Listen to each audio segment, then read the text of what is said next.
పూర్వీకి స్వాగతం. ఏ manual to self.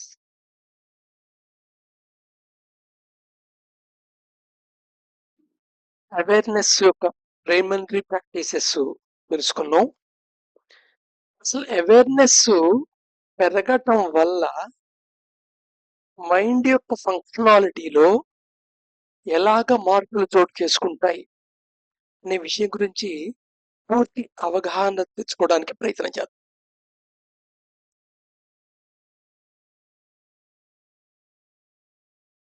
ఇప్పుడు ఈ యానిమేషన్ చూడండి. దీంట్లో నేను కర్సర్ మూవ్ చేస్తున్నాను. కర్సర్ మూవ్ చేసిన పాయింట్ ఉంది కదా, కర్సర్ మూవ్ చేసిన పాయింట్ ఏమిటి? ఈ స్టార్ ని చూపిస్తున్నాను నేను. స్టార్ కలర్స్ గా మారుతుంది కదా, star. That is object. Object అంటే మనం చూసి దేన్నైతే చూస్తున్నామో ఆ వస్తువు కానీ, ఏదైతే వింటున్నాం కానీ ఆ మాట కానీ, ఏదైతే స్పర్శ జ్ఞానం తీసుకుంటున్నావో ఆ ఉపరితలం కానీ, దేన్నైతే వాసన చూస్తున్నావో ఆ పదార్థాన్ని కానీ, దేన్నైతే రుచి చూస్తున్నావో పదార్థము కానీ, ఇలాగే ఇది ఆబ్జెక్ట్ అన్నమాట. సో ఒక్క సెన్సే పనిచేయటం ఉండదు. జనరల్గా మనం ఒకరితో మాట్లాడుతున్నాం అంటే వాళ్ళని చూస్తుంటాం, వాళ్ళ మాటని వింటూ ఉంటాం. ఒకవేళ వాళ్ళు మన చేయి పట్టుకున్నా, మనం వాళ్ళు చేయి పట్టుకున్నా వాళ్ళ స్పర్శ జ్ఞానం కూడా వస్తుంటుంది. ద సేమ్ టైం మన బ్రీదింగ్ లో వాళ్ళ బ్రీదింగ్ యొక్క స్మెల్ కూడా వస్తూ ఉంటుంది. అది పట్టి పొజిషన్ ఉండొచ్చు, ఉండకపోవచ్చు, లేదా ప్లెజెంట్ గా ఉండొచ్చు, అన్ప్లెజెంట్ గా ఉండొచ్చు. మొత్తం మీద ఆబ్జెక్ట్ అంటే ఒక వైడ్ మీనింగ్ తెలుస్తుంది. రైట్. ఈ ఆబ్జెక్ట్ నుండి ఇంపల్సెస్ వస్తాయి. ఇంపల్సెస్ ఇక్కడ మూవ్ అవుతున్నాయి కదా వేవ్స్ లాగా. ఈ ఇంపల్సెస్ వేవ్స్ గా తరంగ రూపాలుగా వస్తాయి. ఇంపల్సెస్ కింద వస్తాయి అవి. సో ఇంపల్సెస్ రీచ్ అవుతుంటాయి. మన సెన్స్ ఆర్గాన్స్ ఏ ఉన్నాయో అవి రీచ్ అవుతాయి. అవి సెన్స్ ఆర్గాన్స్ రీచ్ అయిన తర్వాత ప్రాసెస్ ఆఫ్ పర్సెప్షన్ స్టార్ట్ అవుతుంది మన మైండ్ లో. అయితే ఫస్ట్ సెన్స్ ఆర్గాన్ రీచ్ అవగానే సెన్స్ ఆర్గాన్స్ ఫస్ట్ ఏం చేస్తాయి? ఎక్స్పీరియన్స్ అవుతాయి. సో ఎక్స్పీరియన్స్ ఫస్ట్ స్టార్ట్ అవుతుంది.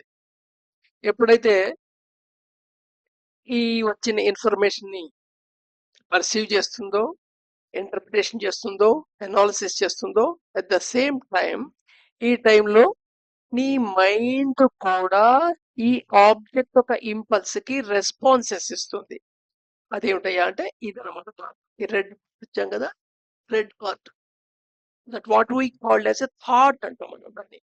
So mind through functioning of brain ఒక మెమరీ అండ్ దాని అనాలిసిస్ సిస్టమ్ ద్వారా ఏంటది మైండ్ సిస్టమ్ 1 బ్రెయిన్ లో కొన్ని పాయింట్స్ లో ఇంటిగ్రేట్ అయి ఉంటుందని తెలుసుకున్నాం కదా.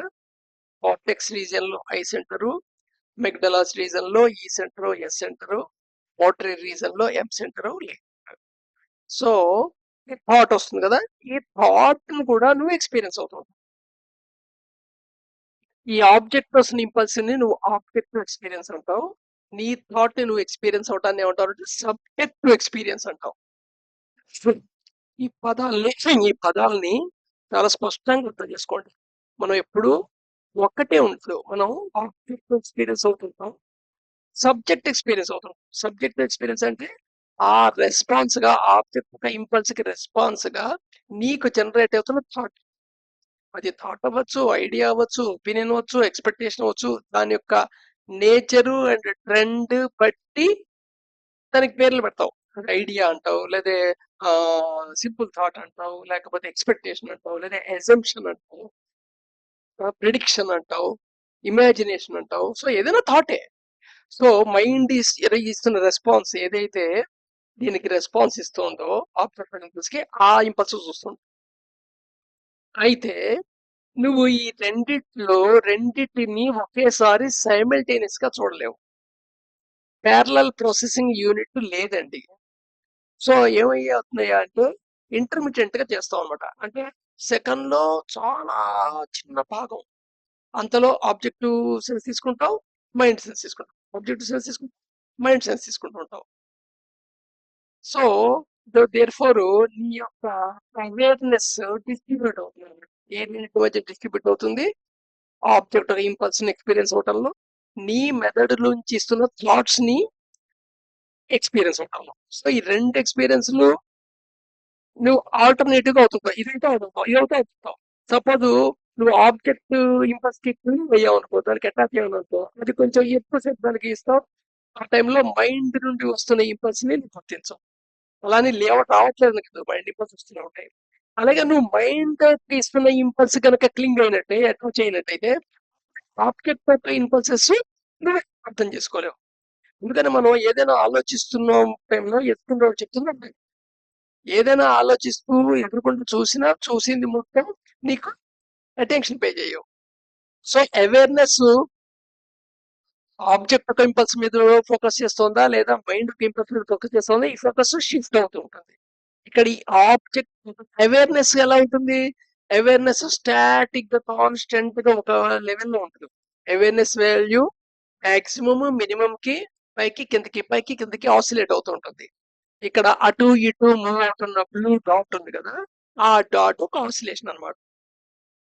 సో ఈ అవేర్నెస్ ఆసిలేషన్ యొక్క ఫ్రీక్వెన్సీ అనేది నీ యొక్క బ్రీత్ కి కనెక్టెడ్, నీ యొక్క బ్రీత్ కి కనెక్టెడ్.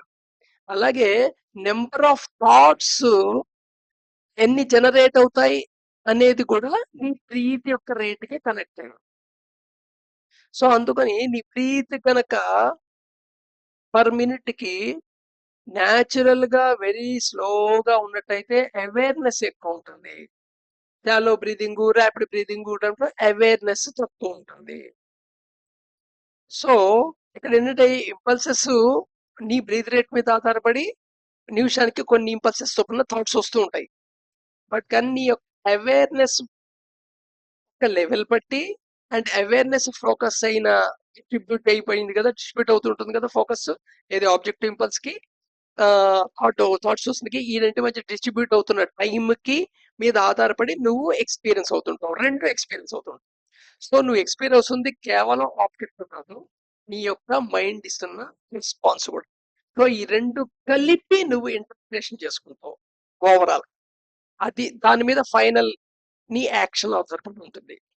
ఇది ప్రాసెస్. ఈ ప్రాసెస్ లో మిస్ అవుతుంది ఏమిటి అంటే, ఆల్రెడీ మైండ్ యొక్క system 4 is integrated with void or what we called as self. నువ్వు ఏదైతే సెల్ఫ్ అని రిఫర్ చేస్తున్నావో ఆ సెల్ఫ్ కి ఇంటిగ్రేట్ అయి ఉంటుంది. ఇది self.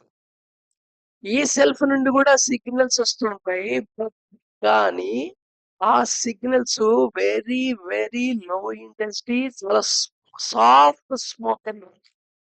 Soft spoken, soft spoken అంటే అసలు అవి ఉన్నట్టు అనిపిస్తుంది అనమాట, కానీ వాటిలో అవి జనరేట్ అవుతుంటాయి. ఇప్పుడు మొగ్గ విచ్చుకోవటం లాగా, ఒక మొగ్గ విచ్చుకుంటున్నట్టు అనిపించదు, నువ్వు ప్రతిరోజు చూస్తున్నా అనిపించదు, కానీ నువ్వు కంటిన్యూగా ప్రతి సెకండ్ ప్రతి మూమెంట్ దాన్ని వీడియో తీసి దాన్ని సమ్మరైజ్ చేస్తే మటుకు విచ్చుకుంటున్నట్టు నీకు యానిమేషన్ వీడియో వస్తుంది. అందుకని నువ్వు గ్యాప్ అయిన తర్వాత అమ్మా కొంచెం పెరిగింది మొగ్గ, విచ్చుకుంది, ఒకరే విచ్చుకుంది, ఇలాగా పేజెస్ గా నువ్వు ఐడెంటిఫై చేస్తావు, దాన్ని కంటిన్యూటీగా నేరేషన్ చేసుకుంటాం. బట్ యాక్చువల్ గా ప్రతి క్షణం ప్రతి మూమెంట్ లో అది విచ్చుకోవడానికి ప్రయత్నం చేస్తోంది. అది సాఫ్ట్ స్పోకెన్ మూమెంట్ ఉంటుంది, అంటే మార్పు జరుగుతూ ఉంటుంది నిరంతరం, కానీ మార్పులను గుర్తించే కంటే తక్కువ ఇంట్రెస్ట్ జరుగుతుంది. సో ఈ యొక్క సెల్ఫ్ నుండి వచ్చే సిగ్నల్ కూడా అలాంటిదే, సాఫ్ట్ స్పోకెన్ మూమెంట్ లాంటిదే. బట్ ఈ యొక్క సిగ్నల్, మైండ్ వచ్చే సిగ్నల్, ఆబ్జెక్ట్ వచ్చే సిగ్నల్ అండ్ అవేర్నెస్ యొక్క డిస్ట్రిబ్యూషన్, వీటి వలన నువ్వు అసలు ఆ సిగ్నల్ ని గుర్తించవు, కాబట్టి నీకు ప్రాక్టికల్ గా అది ఎగ్జిస్ట్ అయి ఉన్నట్టు లెక్క కాదు, నీ ఎగ్జిస్టెన్స్ లో ఉండనే ఉండదు. సో ఇక్కడ దాకా అర్థమైంది కదా, రేపు మళ్ళా కంటిన్యూ అవుదాం.